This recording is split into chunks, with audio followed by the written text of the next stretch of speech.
Bismillahirrahmanirrahim. Assalamualaikum warahmatullahi wabarakatuh. Alhamdulillahi ala ihsanih wa syukurlahu ala taufiqi wa amtinanih. Asyhadu an la ilaha illallah wahdahu la syarika lahu ta'ziman li sya'nih. Wa asyhadu anna nabiyyana Muhammadan abduhu wa rasuluhu adda ila ridwanih. Allahumma salli wa sallim wa barik alaihi wa ala alihi wa ashabihi wa ikhwanih amma ba'd. Allahumma la sahla ila ma ja'altahu sahla wa anta taj'alu hasna idza syi'ta sahla. Allahumma inni a'udzubika min qalbin la yakhsha wa min tu'ain la yusma wa min nafsin la tashba wa min ilmin la yanfa. Allahumma inni a'udzubika min haulal arba. Alhamdulillah, pada kesempatan pagi hari ini Allah Subhanahu wa taala pertemukan kita kembali dan kita lanjutkan kajian kita. Pada pertemuan hari ini kita melanjutkan pembahasan tafsir ringkas surat yang sempat kita bahas beberapa ayat diantaranya, yaitu Quran Surah Al-Jumu'ah. Taib, sebagai pengingat, surat Al-Jumu'ah itu adalah surat ke-62 dari 114 surat yang terdapat di dalam Al-Quran. Beberapa ayat pertama pernah kita bahas ketika di bulan Ramadan. Maka ayat-ayat yang sudah kita bahas saya coba ringkaskan, dan ayat yang belum kita bahas akan kita uraikan. Yang pertama, a'udzubillahi minasyaitonirrajim, bismillahirrahmanirrahim. Kalau Allah Ta'ala, yusabbihu lillahi ma fis samawati wa ma fil ardil malikil qudusil azizil hakim. Ayat pertama dalam surat ini diawali dengan tasbih. Kata para ulama tafsir, kalau ada surat yang diawali dengan kalimat tasbih, kemungkinannya cuma dua. Yang pertama, ada informasi besar yang akan Allah sampaikan kepada kita. Dan yang kedua, Allah menunjukkan beberapa hal yang dilakukan oleh manusia terkait dengan kedurhakaan, keingkaran, dan kesyirikan. Kalau kita amati surat Al-Jumu'ah ini, ternyata surat Al-Jumu'ah terdapat dua-duanya. Di dalam surat Al-Jumu'ah ada berita besar, yaitu tentang risalah Nabi Muhammad. Dan yang kedua, di dalam surat ini ada informasi tentang kedurhakaan, khususnya yang dilakukan oleh orang-orang Yahudi. Maka itulah makna dari ayat yang pertama. Kemudian Allah Subhanahu wa taala melanjutkan, huwallazi ba'asa fil ummiyina rasulam minhum yatlu 'alaihim ayatihi wa yuzakkihim wa yu'allimuhumul kitaba wal hikmata wa in kanu min qablu lafi dhalalim mubin. Ayat yang kedua kemudian mulai Allah informasikan tentang risalah dan nubuah Nabi Muhammad. Di ayat kedua seakan-akan Allah mengutus Nabi Muhammad kepada bangsa Arab saja, yang bangsa Arab pada saat itu mayoritas ummi. Mayoritas itu belum bisa baca, belum bisa menulis. Maka Nabi Muhammad diutus di kalangan umat seperti itu, dan beliau sendiri termasuk ummi. Dulu pernah kita bahas, para ulama berbeda pendapat. Nabi Muhammad itu buta huruf apakah sampai meninggal, atau akhirnya Nabi Muhammad nanti bisa membaca dan menulis. Para ulama berbeda pendapat. Tetapi mayoritas ulama berpendapat Nabi Muhammad sampai wafat tidak bisa membaca dan tidak bisa menulis. Dan di antara hikmah terbesar kenapa Nabi Muhammad buta huruf adalah untuk menepis tuduhan dan fitnah kalau Al-Quran itu adalah buatan Nabi Muhammad. Bagaimana Nabi Muhammad bisa membuat Al-Quran sedangkan beliau sendiri adalah sosok yang buta huruf. Kemudian Allah tunjukkan beberapa tugas Nabi Muhammad ketika menjadi Nabi dan Rasul. Di antaranya adalah membacakan ayat-ayat Allah, mensucikan para sahabat, dan mengajarkan kepada mereka Alkitab dan As-Sunnah. Ini tiga-tiganya sudah kita bahas di bulan Ramadan kemarin. Kemudian Allah Subhanahu wa taala melanjutkan, wa akharina minhum lamma yalhaqu bihim wa huwal azizul hakim. Di ayat ketiga kemudian Allah menyatakan Muhammad itu tidak hanya diutus di kalangan bangsa Arab saja, tapi juga selain bangsa Arab. Alias risalah dan nubuah Nabi Muhammad itu sifatnya universal. Ada peristiwa ketika Nabi membacakan ayat ketiga ini, seorang sahabat kemudian bertanya, siapakah yang dimaksud orang-orang selain mereka ya Rasulullah? Nabi Muhammad ketika ditanya pertama diam. Ditanya lagi masih diam. Dan ketika ditanya ketiga kali, Rasulullah melirik kepada Salman Al-Farisi yang berada di dekat beliau. Kemudian beliau mengatakan maksud orang-orang selain mereka misalnya adalah Salman Al-Farisi ini yang notabene bukan orang Arab. Menunjukkan bahwasanya tafsir ayat ketiga ini menunjukkan Nabi Muhammad bukan hanya diutus kepada bangsa Arab, tapi kepada seluruh manusia, Arab maupun ajam. Kemudian Allah Subhanahu wa taala menunjukkan hikmah kenapa Nabi Muhammad SAW diutus. Dzalika fadlullahi yu'tihi may yasha wallahu dzul fadlil azim. Yang demikian itu adalah karunia Allah yang Allah berikan kepada siapapun yang Ia kehendaki, dan Allah memiliki karunia yang besar. Nabi Muhammad Allah utus kepada manusia di zaman ketika manusia itu sedang merosot-merosotnya moral dan akhlak.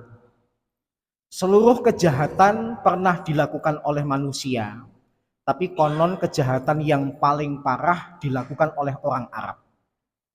Seluruh manusia mungkin pernah membunuh, tapi membunuh yang paling dahsyat dilakukan oleh orang Arab. Sampai-sampai di bulan Ramadan kemarin saya mengatakan ada orang Arab itu sampai pedangnya itu berkarat, bukan karena tidak dipakai, tapi karena terlalu sering pedangnya itu berlumuran dengan darah. Bahkan sebab orang berperang itu kadang-kadang sebab yang serius, tapi orang Arab pernah mengalami perang yang turun-temurun gara-gara hal yang tidak serius atau hal yang sepele.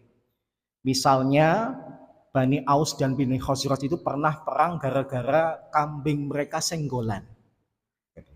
Sama-sama digembalakan di tempat yang sama, kambingnya Aus nyerempet kambingnya Khosraj. Kambingnya biasa-biasa saja, nggak ada masalah, tapi yang timbul masalah yang punya. Bahkan perangnya bukan cuma antar penggembala, tapi suku mereka masing-masing akhirnya berperang. Bahkan perang itu terjadi sampai turun-menurun. Dari mulai kakek, ayah, kemudian anak. Maka peristiwa pembunuhan yang paling dahsyat, yang paling keji itu pernah dilakukan oleh orang Arab. Demikian pun masalah tentang perbudakan. Di dunia ini banyak perbudakan, tapi perbudakan yang paling mengerikan adalah perbudakan yang dilakukan oleh orang Arab. Bagaimana tidak parah kalau dalam perbudakan orang Arab itu anak bisa menjual orang tuanya sendiri, anak bisa menggauli orang tuanya sendiri gara-gara status orang tuanya itu salah satunya adalah budak. Biasanya adalah ibunya. Maka perbudakan di Yunani itu nggak separah itu. Perbudakan di Thailand nggak separah itu, tapi yang paling parah adalah bangsa Arab. Demikian juga tentang masalah pernikahan. Pernikahan yang paling buruk pernah dilakukan oleh bangsa Arab. Yang sebagian pernah saya ceritakan, pernikahan buruk orang Arab itu apa? Yaitu ketika perempuan boleh punya banyak suami, ketika kemudian hamil, metode untuk menentukan ayah biologisnya menggelikan. Ada yang ingin tahu ayah biologisnya datang ke dukun. Ada yang kemudian bikin dadu. Masing-masing mata dadu itu ditulis nama suami mereka.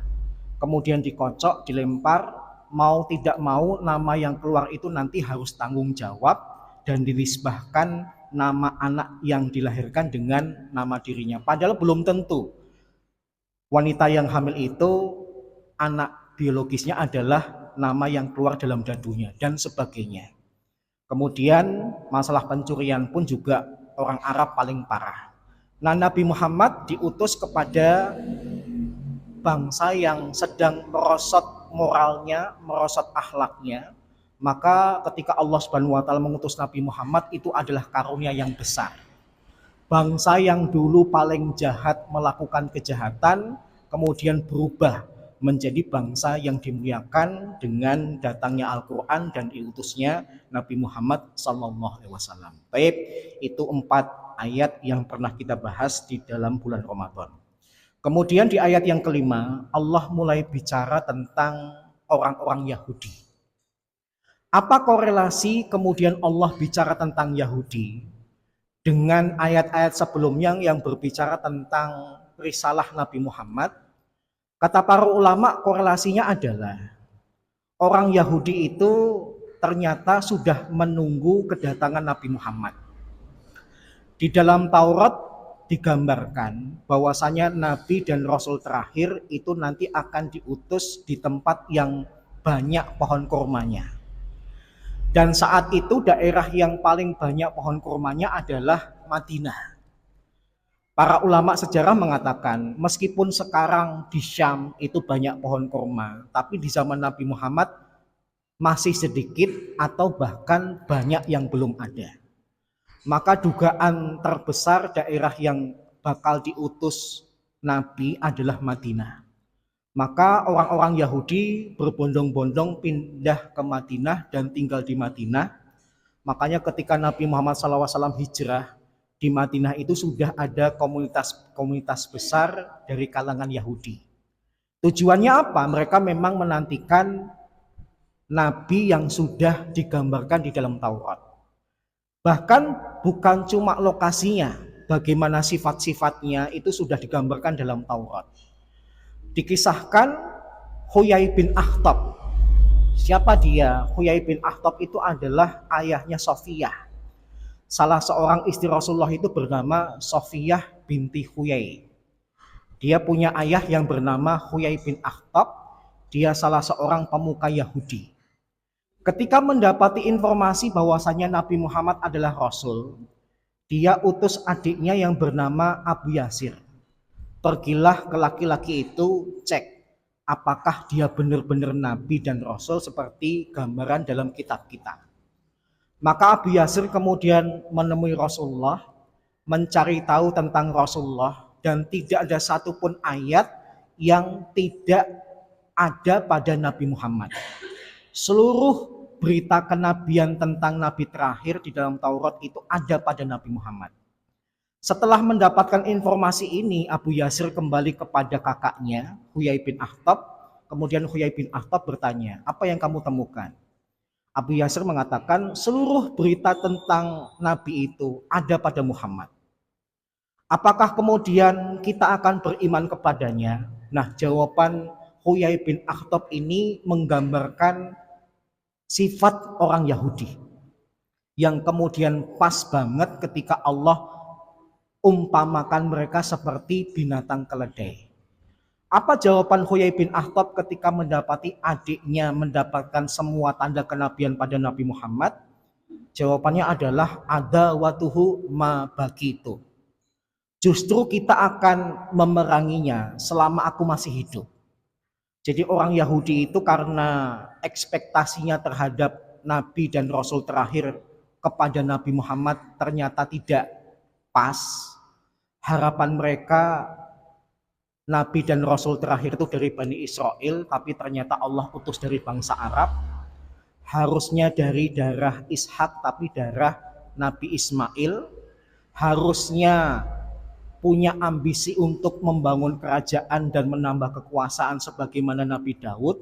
Tapi ternyata Nabi Muhammad sampai wafat tidak pernah punya ambisi untuk punya kerajaan dan menambah kekuasaan. Bahkan beliau hidup dalam keadaan sederhana. Semua membuat orang Yahudi kecewa. Maka meskipun berita Taurat membenarkan Nabi Muhammad, tapi tidak sesuai dengan hawa nafsu mereka, akhirnya mereka memilih untuk memerangi Nabi Muhammad saja. Maka Allah gambarkan mereka seperti keledai. Keledai itu kata manusia digambarkan sebagai binatang yang paling bodoh. Kenapa? Karena keledai itu tidak peduli dengan barang bawaannya. Mau dia bawa batu bata, dia nggak peduli. Dia bawa kotoran, dia nggak peduli. Dia bawa emas, tidak peduli. Seperti orang Yahudi, bawa sesuatu yang mulia yaitu Taurat, tapi isinya tidak diperdulikan. Maka Allah gambarkan seperti keledai. Tapi sebodoh-bodohnya keledai, konon keledai itu adalah binatang yang tidak akan jatuh di lubang yang sama. Kalau di depan masjid ini ada lubang, ada keledai yang kemudian jatuh di lubang itu, maka besok keledai itu meskipun bodoh menurut pandangan manusia, tidak akan jatuh di lubang yang sama. Tapi kalau manusia gimana Pak? Seringkali jatuh di lubang yang sama. Nggak usah ngasih contoh jauh-jauh. Saya saja, kalau lewat sini, lewat yang tengah itu malah bolong, malah rusak. Gitu ya. Biasanya yang rusak itu yang bagian pinggir-pinggir, tapi kalau sini tuh malah aneh, yang tengah. Gitu ya. Padahal kalau mau nyalip dari kiri nggak muat, mau tidak mau ke kanan, dan kanan itu harus lewat tengah. Udah tahu rusak, kemarin kamu sudah jatuh, kemudian jatuh lagi. Gitu ya. Jadi kadang-kadang manusia itu dikatakan lebih pintar dari binatang, iya. Tapi kita juga harus mengakui kadang-kadang lebih bodoh dari binatang, iya. Gitu ya. Jadi Allah memperumpamakan orang-orang Yahudi seperti keledai karena tidak mengindahkan apa yang sudah diberikan. Kemudian Allah Subhanahu wa taala melanjutkan, ya Muhammad, kalau sudah mendapati orang Yahudi seperti itu, katakan kepada mereka. Apa perintah Allah kepada Nabi Muhammad untuk berkata kepada orang Yahudi? Qul ya ayyuhalladzina hadu in za'antum annakum awliya'u lillahi min dunin nasi fatamannawul mauta in kuntum shadiqin. Katakan kepada orang Yahudi, ya Muhammad, kalau kalian itu merasa atau mendakwakan, mengklaim atau berkeyakinan kalian itu adalah kekasih-kekasih Allah, maka berharaplah untuk segera mati bagi kalian sendiri. Kalau kalian adalah orang-orang yang benar. Salah satu keyakinan orang Yahudi yang dianggap parah oleh seluruh manusia, bukan cuma orang Islam, tapi manusia secara umum, mereka itu punya keyakinan ras mereka adalah ras terbaik, ras tertinggi, ras yang paling suci, bahkan mereka satu-satunya yang bakal masuk ke dalam surga. Orang Yahudi itu bahkan punya keyakinan harta di bumi itu Allah peruntukkan untuk mereka. Jadi kalau orang Israel ngambil hartanya orang Palestina, itu dalam kacamata Yahudi nggak mencuri. Karena harta itu asalnya miliknya orang Yahudi. Baru dikatakan mencuri kalau harta itu dimiliki oleh sesama Yahudi. Tapi selain Yahudi, meskipun secara kasat mata merampas, mengambil dan sebagainya, yang memiliki punya bukti dia pemilik, tapi dalam kacamata Yahudi seluruh harta itu miliknya orang Yahudi. Maka dari keyakinan mereka sudah bermasalah, Allah kemudian memerintahkan Nabi Muhammad untuk mempermainkan keyakinan mereka. Kalau kalian memang merasa manusia terbaik, bahkan nanti kalau mati masuk surga, lebih baik kalian minta untuk dimatikan Allah sekarang. Kenapa? Karena kalau sudah yakin masuk surga, ngapain lama-lama hidup di dunia? Ya kan? Saya kalau sudah yakin masuk surga, lebih baik saya mati, Pak. Daripada melanjutkan hidup di dunia yang penuh dengan kesusahan, harus kerja, harus berletih-letih dan sebagainya. Paham? Jadi kalau memang kalian sudah ngeklaim ahli surga, hidup di dunia jangan lama-lama. Mending kalian mati saja. Supaya kalian bisa menikmati keyakinan itu benar atau tidaknya. Tapi apa tanggapan orang Yahudi? Allah katakan, wala yatamannahu abadan bima qaddamat aydihim. Mereka tidak akan pernah mengharapkan kematian selamanya karena disebabkan dosa-dosa yang pernah mereka kerjakan. Wallahu alimum bizzalimin, dan Allah itu mengetahui terhadap perilaku orang-orang zalim. Allah Subhanahu wa taala berkata dalam surat Al-Baqarah ayat 96, "Wala tajidannahum ahrasan nasi ala hayah." Sungguh Muhammad, kamu akan menemukan orang Yahudi itu sebagai manusia yang paling rakus terhadap dunia. Klaimnya kalau mati pasti masuk surga, tapi kenyataannya mereka itu begitu cinta dengan dunia, takut dengan akhirat, takut dengan kematian. Yawaddu ahaduhum lau yu'ammaru alfasanah. Orang-orang Yahudi itu kalau ditanya, kalau kamu dikasih umur mintanya berapa? Orang Yahudi pasti akan menjawab, kalau bisa saya dikasih umur 1000 tahun. Allah kemudian komentar, wa ma huwa bimuzahzihi minal adabi lau yu'ammar. Padahal usia 1000 tahun itu tidak akan membebaskan mereka dari adabnya Allah. Ini menunjukkan yang terbaik dari umur itu bukan panjangnya. Yang terbaik dari umur itu apa? Barokahnya. Maka saya harap khususnya kepada jamaah masjid ini, jangan membiasakan ikut-ikutan nyanyi selamat ulang tahun. Ya. Karena kalau dilihat dari teksnya itu kan kayak harapannya orang Yahudi. Yang penting panjang umurnya. Kalau mau nyanyi silahkan dirubah. Barokah umurnya. Masalahnya bukan panjang pendek, tapi masalahnya adalah barokah. Memang Nabi SAW pernah bersabda, khairun nas man tola umruhu wa hasuna amaluh wa syarrun nas man tola umruhu wa sa'amaluh. Sebaik-baik manusia itu yang paling panjang umurnya dan baik amalnya. Dan seburuk-buruk manusia adalah yang panjang umurnya tapi buruk amalnya. Memang ada indikasi panjang, tapi para ulama lebih menekankan kepada barokah umur dibandingkan panjangnya umur. Lebih baik kita dimatikan pada usia 60, 70 dan sebagainya, dosanya nggak terlalu banyak, daripada kemudian dipanjangkan 100, 200, dosanya makin banyak. Siapa yang bisa menjamin dengan panjangnya umur amal kita bakal bertambah? Kalau kemudian yang terjadi adalah dosa bertambah, maka merugi bagi orang yang umurnya panjang.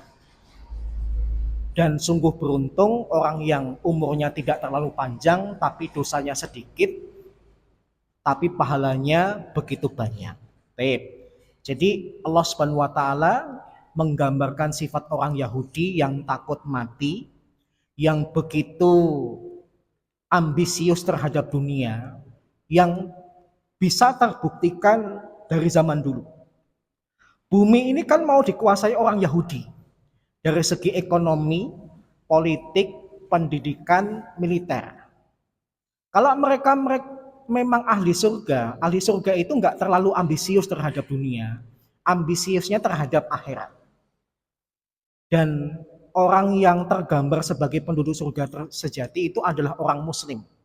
Terhadap dunia biasa-biasa saja, tapi terhadap akhirat semangatnya begitu tinggi. Kemudian Allah lanjutkan, qul innal mautal ladzi tafiruna minhu fa innahu mulaqikum. Katakanlah ya Muhammad, sesungguhnya kematian yang kalian lari darinya, kematian itu pasti akan menemukan kalian. Summa turadduna ila alimil ghaibi wasyahadah.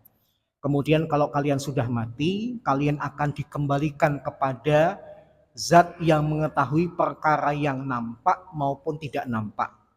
Fayunabbi'ukum bima kuntum ta'malun. Kemudian Allah memberitahukan kepada kalian terhadap apapun yang pernah kalian kerjakan.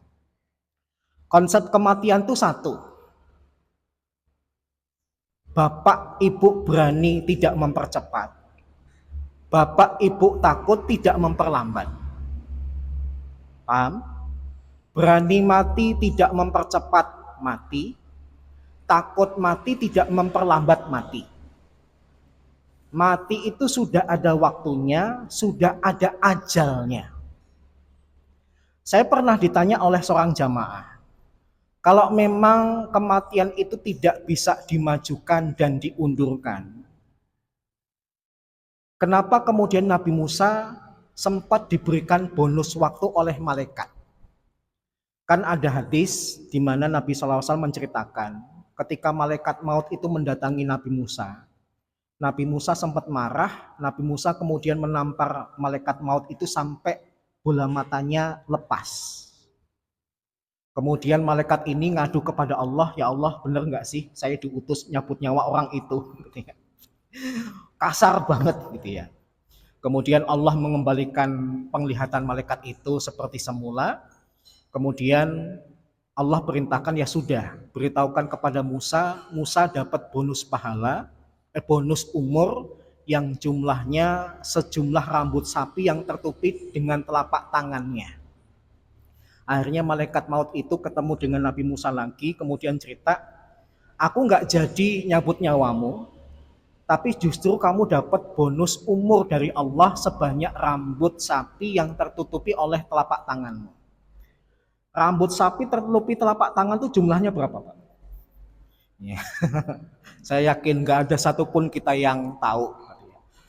Meskipun bapak ibu punya sapi, akrab banget dengan sapi, saya yakin nggak pernah ngitung rambut sapi. Gitu ya. Ya dikira-kira sajalah kalau kedekatan rambut sapi seperti kedekatan rambut manusia. Berarti kalau tertutupi dengan satu telapak tangan, jumlahnya berarti kalau ratusan atau mendekati ribuan. Ketika kemudian Nabi Musa dapat bonus usia, jamaah ini kemudian berkata, berarti kan seakan-akan Nabi Musa itu usianya dimundurkan, ajalnya diakhirkan. Saya kemudian mengatakan, masih ada kelanjutannya. Kelanjutannya apa? Nabi Musa kemudian berkata, kalau bonus usia itu kuambil, nanti kalau bonusnya sudah habis gimana? Ya malaikat maut mengatakan, kalau bonusnya sudah habis ya nyawamu dicabut. Wong paketannya udah diambil semua, dicabut dong, gitu ya. Mosok minta bonus lagi, gitu ya. Kemudian Nabi Musa kan kemudian mengatakan, kalau sekarang saya mati, bonusnya nanti saya ambil juga mati, mending sekarang saja saya mati. Berarti Nabi Musa meninggalnya kapan? Ya hari itu. Paham ya? Sekali lagi kisah itu tidak bertentangan dengan ayat ini. Ayat ini menunjukkan kematian seseorang itu tidak bisa ditunda. Juga tidak bisa dipercepat. Bapak ibu berani mati tidak menyebabkan cepat mati. Takut mati tidak menyebabkan matinya diperlambat. Saya pernah cerita kepada bapak dan ibu, saya punya teman lulusan pesantren. Kalau dia pulang pesantren itu ternyata dia menjalin hubungan dengan seorang gadis tetangga di kampungnya. Kemudian tahun terakhir dia akan lulus aliyah itu sempat bikin janji, nanti kalau aku lulus pesantren, aku ngelamar kamu. Tapi ternyata apes, ketika lulus pesantren itu dia harus pengabdian dulu, 1 tahun. Dan ketika dia pulang pengabdian, gadis yang dia taksir itu ternyata sudah dinikahi, bahkan sudah melahirkan seorang bayi. Anak lulusan pesantren ini ternyata hatinya cemen. Teman saya itu kemudian ketika mendapati gadis pujaannya sudah dinikah, bahkan punya anak, kemudian sakit hati, patah hati, kemudian merencanakan bunuh diri. Bunuh dirinya kemudian dia cuma tahu konsep gantung diri. Dia ambil tali, dia ambil kursi, dia kemudian pergi ke kuburan yang ada pohon besarnya. Ya mungkin karena tidak tahu tentang konsep tali atau cara bunuh diri, dia kemudian ketika gantung, dia kemudian naik ke atas kursi, ternyata talinya kepanjangan. Bukannya kemudian mencekik, malah yang terjadi jatuh, tangannya patah. Kemudian dia mikir, wah ini berarti aku nggak ditakdirkan mati sama Allah.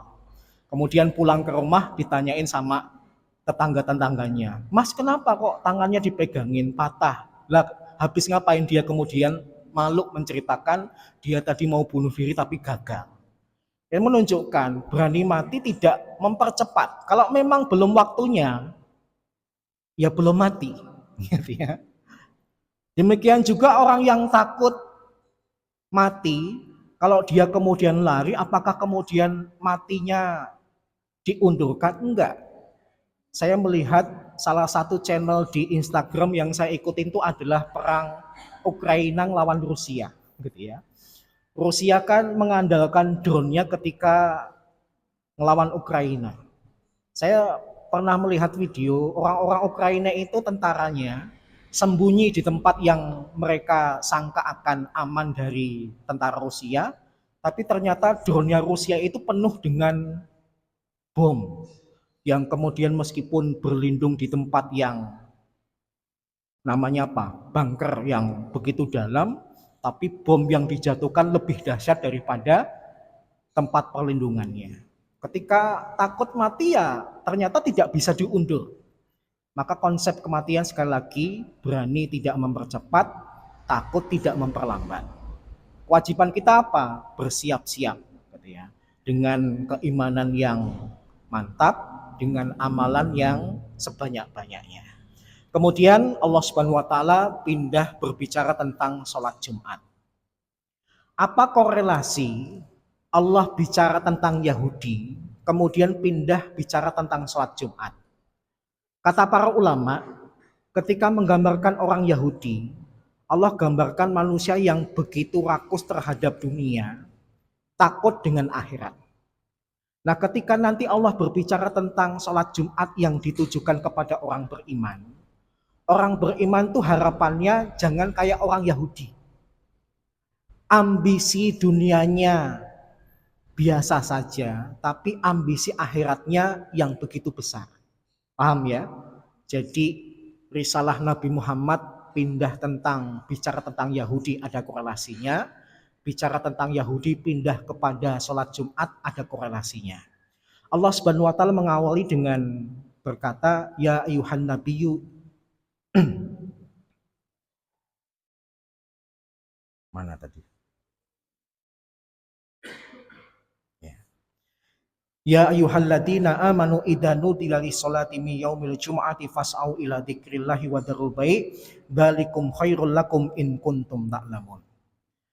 Allah kemudian mengawali perintah salat Jumat yang ditujukan kepada orang-orang beriman dengan menyisipkan kata idza nudiya lis-sholati min yaumil jumu'ah. Kita coba ambil beberapa hukum fikihnya. Yang pertama, tanda kalau sholat Jumat itu dimulai adalah adzan. Nah, dalam dunia fikih, sholat Jumat itu memang banyak perbedaan. Kewajiban kita adalah menghormati perbedaan yang ada selama perbedaan itu dibangun di atas dalil dan argumen yang sahih. Yang pertama, kaitannya dengan adzan.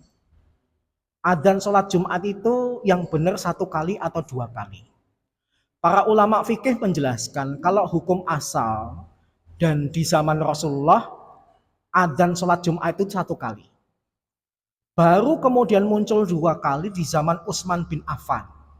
Kenapa? Karena jumlah manusia semakin banyak, maka beliau kemudian khawatir kalau nanti orang cuma dengan sekali adzan akan terlambat menuju ke masjid. Maka beliau kemudian mengutus seorang muadzin yang diletakkan di bangunan tertinggi di Pasar Zauro. Pasar Zauro itu adalah pasar yang dulu ada di Madinah. Jaraknya lumayan jauh. Kalau misalnya Masjid Nabawi dikumandangkan adzan, orang-orang di Pasar Zauro karena agak jauh nggak mungkin dengar. Karena kalau nanti adzannya cuma 1 kali, padahal mereka butuh siap-siap membereskan dagangan, kemudian berangkat ke masjid, khawatirnya kalau Jumatan itu adanya cuma 1 kali, ternyata ketika didatengin sholat Jumatnya sudah selesai. Maka Utsman bin Affan berinisiatif adzannya 2 kali. Adzan pertama untuk mengingatkan, ini hari Jumat, siap-siap untuk sholat Jumat. Dan nanti adzan kedua dikumandangkan di Masjid Nabawi, tanda bahwasanya kegiatan sholat Jumat itu atau khotib akan berkhutbah akan segera dimulai. Kenapa Utsman bin Affan berinisiatif adzannya 2 kali? Konon ada pengalaman pribadi. Ketika di zaman Umar bin Khattab menjadi khalifah, Utsman bin Affan itu pernah telat. Setelah kegiatan sholat Jumat selesai, Umar bin Khattab tanya, kamu telat tadi kenapa? Utsman bin Affan mengatakan, ya karena saya sibuk berdagang. Maka adzan 2 kali ini oleh para ulama diduga. Pertama, belajar dari pengalaman pribadi Utsman bin Affan sendiri. Yang kedua, karena melihat kondisi masyarakat yang kaum muslimin tambah banyak dan tinggalnya jauh dari masjid. Maka agar mereka berkesempatan untuk mendapati kegiatan sholat Jumat dari awal tidak terlambat atau ketinggalan sama sekali, beliau berinisiatif untuk ada adzan yang kedua. Terus kalau ditanya mana yang lebih bagus, jawaban saya adalah disesuaikan dengan kondisi. Kalau memang 1 kali kemudian yang datang sedikit, maka sebaiknya 2 kali. Tapi kalau dengan 1 kali nggak ada madorot yang timbul dan semua sudah datang, maka sekali saja sudah cukup. Jangan dibenturkan antara 2 sunnah ini. Yang satu sunnah Rasulullah, yang satu sunnah Al-Khulafa Ar-Rasyidin, khususnya Utsman bin Affan. Sunnah Al-Khulafa Ar-Rasyidin itu juga wajib kita ikuti karena yang memerintahkan Nabi. Sehingga jalan titik temunya adalah disesuaikan dengan kondisi. Mekah dan Madinah, Masjidil Haram dan Masjid Nabawi, itu kenapa 2 kali? Karena kita melihat di sekitar Masjidil Haram dan Masjid Nabawi itu banyak pasar. Kalau nanti adanya cuma 1 kali, khawatirnya ketika mereka sedang berangkat ke masjid ternyata kegiatan sholat Jumatnya sudah selesai, gitu ya. Baik. Kemudian yang kedua, panggilan sholat Jumat atau adzan sholat Jumat itu kan harus direspon. Para ulama berbeda pendapat. Kalau orang nggak dengar adzan sholat Jumat, apakah dia juga berkewajiban sholat Jumat? Para ulama berbeda pendapat, ada yang mengatakan iya dan tidak. Titik tengahnya adalah, kalau memang tidak dengar dan dia kesulitan untuk mendatangi masjid itu, maka gugurlah kewajibannya. Paham ya? Tapi kalau tidak dengar gara-gara masjid itu dilarang untuk ngeluarin sound secara keras, dia mudah mendatangi masjid itu, maka dia tetap wajib untuk melaksanakan sholat Jumat. Paham ya? Ketika di Jepang kami dulu pernah nyewa rumah. Karena jumlah kami lebih dari 40, jumlahnya sekitar 52, kami menjadikan rumah yang besar itu untuk sholat Jumat. Maka adzannya ya nggak mungkin terdengar sampai luar. Tapi berita kami akan sholat Jumat didengar oleh orang-orang Muslim yang tinggal di situ, sebagiannya orang Indonesia, yang kemudian ikutan sholat Jumat. Paham ya? Jadi dengar atau tidak dilihat kondisi. Apalagi kalau kita berada di negara-negara kafir. Misalnya Amerika, kalaupun ada masjid jaraknya itu 20 kilo, 30 kilo dan sebagainya. Yang otomatis kalaupun adzan diperdengarkan dengan sound, nggak nyampe ke rumah kita. Karena terlalu jauh jaraknya antara rumah kita dengan masjid. Maka timbul khilaf, ada yang mengatakan gugur kewajibannya, ada juga yang mengatakan tidak gugur. Kemudian Allah Subhanahu wa taala bicara kalau sudah diperdengarkan adzan sholat Jumat, bersegeralah, berzikirlah kepada Allah yang banyak dan tinggalkan jual beli. Nah, jual beli ini secara asal hukumnya mubah. Tapi ada satu kondisi di mana jual beli itu kemudian jadi haram. Kapan? Ketika adzan sholat Jumat dikumandangkan sampai sholat Jumat itu selesai dilaksanakan. Haram bagi siapa? Tentu saja haram bagi orang yang diwajibkan melaksanakan sholat Jumat. Tapi kalau kemudian tidak diwajibkan sholat Jumat, maka hukum asal jual belinya tetap boleh. Misalnya yang diwajibkan sholat Jumat kan laki-laki.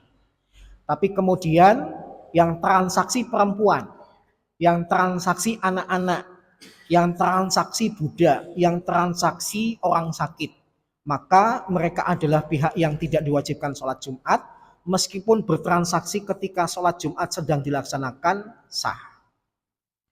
Kalau kemudian yang melakukan adalah yang diwajibkan sholat Jumat, saya sudah dikumandangkan adzan sholat Jumat kok sempat-sempatnya ke warung dulu, itu status jual belinya bagaimana? Para ulama beda pendapat. Ada yang mengatakan sah tapi berdosa. Ada yang mengatakan tidak sah dan berdosa. Intinya mau dikatakan sah atau tidak sah, kalau saya berkewajiban sholat Jumat, saya kok sempat-sempatnya mampir dulu ke warung, mampir dulu ke toko, transaksi dulu, saya tetap berdosa. Paham ya? Baik. Kemudian Allah Subhanahu wa taala melanjutkan fa idza qudiyatis sholatu fantashiru fil ardi wabtaghu min fadlillahi wadhkurullaha katsira la'allakum tuflihun. Kalau sholat Jumat sudah dilaksanakan, silahkan kalian bertebaran di bumi ini mencari sebagian karunia Allah. Menunjukkan sholat Jumat itu durasinya tidak terlalu panjang. Saya punya teman sangat paham dengan ajaran NU. Kitab-kitab yang dia pelajari dan dia kuasai itu memang kitab-kitab yang dipakai oleh orang NU. Dia itu model khutbah Jumatnya, dia tidak berani kalau khutbah Jumatnya itu melebihi durasi 2 rakaat dalam sholat duhur. Dia diajari oleh gurunya dan ternyata ada dalam kitab-kitab madhab Syafi'iyah. Sholat Jumat itu kan bagi madhab Syafi'i penggantinya sholat duhur. 2 rakaat terakhir terwakili dengan 2 rakaat terakhir sholat duhur. 2 rakaat terakhir sholat duhur terwakili dengan 2 rakaat sholat Jumat. 2 rakaat pertama terwakili dengan 2 khutbah.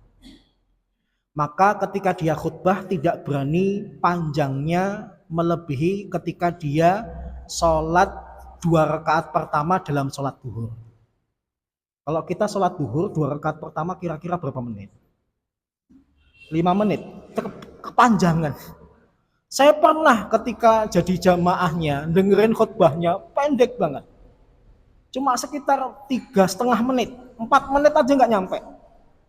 Saya kemudian gitu ya, setelah sholat tanya, kemudian dia menerangkan kepada saya, karena saya diajarin guru saya, ada dalam kitab madhab Syafi'i seperti itu. Dan memang Nabi SAW tuh ya nggak 3,5 menit ya. Nabi Muhammad SAW cuma menggambarkan inna kisara khutbatir rajul wa tula sholatihi ma'innatun min fikhi.